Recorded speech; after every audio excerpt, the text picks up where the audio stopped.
Assalamualaikum warahmatullahi wabarakatuh. Perkenalkan, saya Benny Putra Pratama. Di sini saya akan membahas terkait dengan kebijakan publik. Kalau boleh tahu, ini bendera apa, teman-teman? Di sini ada satu, di sini ada satu. Boleh ditebak bendera apa? Oke, di sini ada bendera Indonesia dan bendera India. Nanti dalam pemaparan saya akan menjelaskan nih bagaimana kebijakan publik, salah satu kebijakan publik di Indonesia mau dibandingkan dengan kebijakan publik yang ada di India. Sebelum masuk ke sana, saya akan jelaskan terlebih dahulu apa sih kebijakan publik itu sendiri. Kebijakan publik merupakan serangkaian keputusan dan tindakan yang diambil oleh pemerintah untuk mencapai tujuan pembangunan nasional dan kesejahteraan masyarakat. Jadi, kebijakan publik ini eh, fokusnya kepada masyarakat.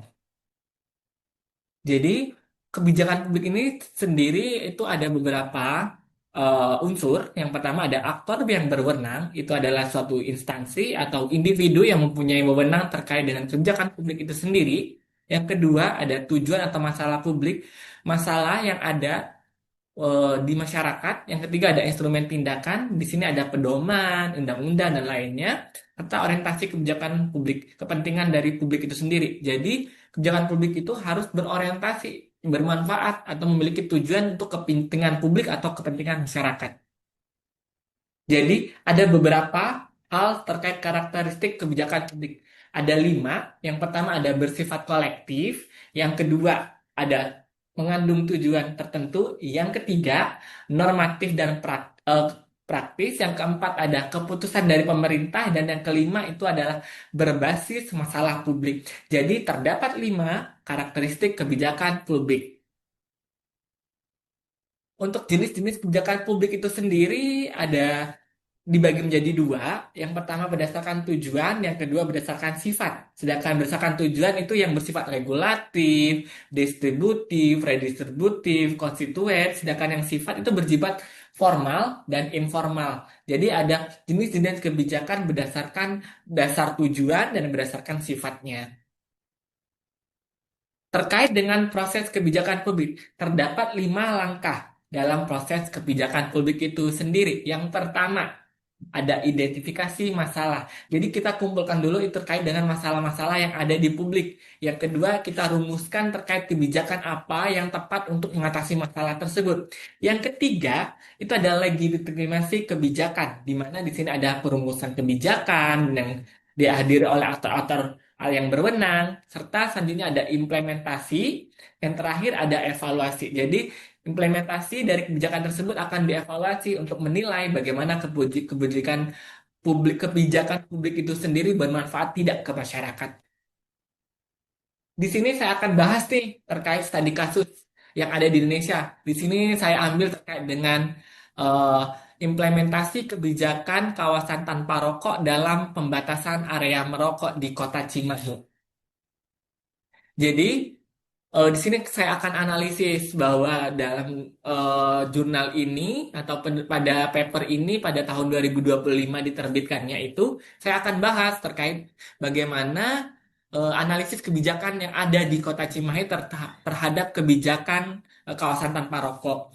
Kita bahas menurut analisis model BIUS, Scan, dan Weight tahun 2023. Jadi ada lima kerangka atau lima langkah analisis yang dilakukan. Yang pertama adalah konteks kebijakan. Di sini kita tahu bahwa latar belakang dari kebijakan ini muncul apa. Misalnya di Kota Cimahi ini tingginya prevalensi merokok serta dampak kesehatan yang muncul dan adanya perda yang sudah ada di Kota Cimahi terkait dengan kebijakan ini. Yang kedua, kita bahas terkait dengan eh, proses kebijakannya itu sendiri. Jadi, dalam proses kebijakannya itu sendiri bahwa sudah diformulasikan nih kebijakannya sudah ada terkait dengan Perda tadi nomor 9 tahun 2017. Di sini proses kebijakannya kita lihat ke implementasi kebijakan dan evaluasinya.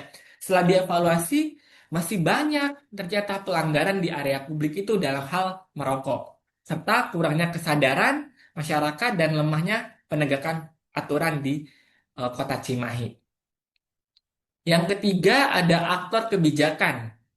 Yang ketiga aktor kebijakan ini sendiri ada beberapa hal yang bisa kita lihat, ada aktor intinya, aktor pendukungnya, serta aktor penghambat. Aktor intinya adalah dari seperti tadi saya bilang, ada dari pemerintah, puskesmas, itu bisa menjadi aktor inti dalam proses kebijakan ini. Yang kedua ada aktor pendukung, misalnya ada tokoh masyarakat, tokoh agama, serta aktor penghambat itu masyarakatnya sendiri yang masih melakukan rokok ataupun eh, pedagang yang masih jualan rokok. Jadi itu adalah beberapa aktor penghambat yang bisa muncul dalam kebijakan publik terhadap kawasan tanpa rokok.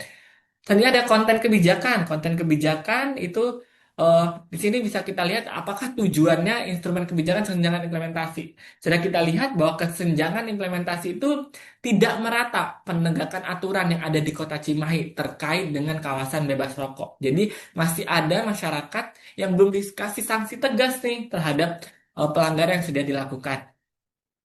Rekomendasi yang bisa dilakukan itu yang paling penting adalah koordinasi antar aktor. Tadi ada aktor inti, aktor pendukung, dan aktor penghambat. Jadi di sini bisa dikoordinasikan sehingga permasalahan terkait kawasan tanpa rokok di Kota Cimahi itu bisa diselesaikan dengan baik dan maksimal. Kenapa eh, kebijakan bebas rokok ini, kawasan tanpa rokok ini berkaitan dengan kebijakan kesehatan nasional karena ini sudah masuk dalam Undang-Undang Kesehatan itu sendiri di pasal eh, di Undang-Undang Nomor 17 tahun 2023 itu menunjukkan bahwa ada hal yang membahas terkait dengan kawasan tanpa rokok seperti zat adiktif serta sudah masuk dalam rencana pembangunan nasional di Indonesia. Selanjutnya eh, tantangan dan implementasi bahwa masih adanya lemahnya koordinasi, keterbatasan sumber daya, serta budaya dari masyarakat itu sendiri. Rekomendasi yang bisa dilakukan tadi sudah disebutkan bahwa kita lebih ke monitoring dan evaluasi bagaimana pelaksanaan dari kebijakan publik karena kebijakan publiknya saja sudah diterbitkan. Di sini saya akan bahas terkait apa sih perbedaan kebijakan kawasan tanpa rokok di negara Indonesia dan India. Bisa kita lihat nanti apa hal yang bisa kita pelajari dari eh, perbandingan tersebut. Jadi untuk landasan hukumnya itu sendiri, masing-masing negara sudah memiliki eh, kebijakan-kebijakan di negara masing-masing. Namun yang perlu bisa kita ambil pelajaran bahwa kita di Indonesia itu tidak hanya bergantung pada kebijakan di daerah-daerah tertentu, tapi kebijakan itu bersifat lebih nasional gitu. Jadi permasalahannya bisa diatasi secara maksimal dan merata. Yang kedua, untuk pendekatannya kita di Indonesia masih di dalam 7 kawasan saja yang bebas tanpa rokok. Sedangkan di negara India hampir seluruh sarana prasarana umum itu bebas rokok. Untuk denda di negara India itu sendiri, dendanya sudah dilakukan merata di berbagai masyarakat, tingkat masyarakat. Sedangkan Indonesia masih belum merata terkait dengan sanksi. Serta yang marak sekarang adalah terkait dengan rokok elektrik ya. Di negara India itu sekarang itu sudah tidak ada lagi vape. Jadi di tahun 2019 sudah ada larangan tidak vape itu. Sedangkan itu yang bisa kita pelajari di negara India bahwa mereka selain kebijakan dan ada pembatasan terkait dengan jumlah ataupun rokok elektrik yang ada di negara India. Jadi di sini saya akan kasih kuis ke teman-teman semua. Kuisnya, menurut teman-teman yang bukan dari proses kebijakan publik ini yang mana?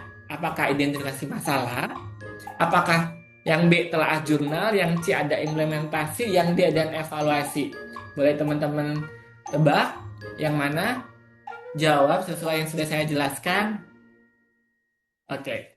Jadi ini saya akan coba jawab bahwa yang penting adalah dalam proses ini yang tidak termasuk proses kebijakan publik adalah yang B, telaah jurnal. Karena yang tadi sudah saya jelaskan ada 5 langkah dalam proses kebijakan, ada identifikasi masalah, perumusan masalah, Yang ketiga ada legitimasi, yang keempat ada implementasi, dan yang kelima ada evaluasi. Itulah langkah-langkah dalam proses kebijakan publik. Terima kasih semuanya terkait dengan pemaparan yang sudah saya sampaikan. Semoga teman-teman bisa mendapatkan informasi terkait hal ini. Saya tutup. Wassalamualaikum warahmatullahi wabarakatuh.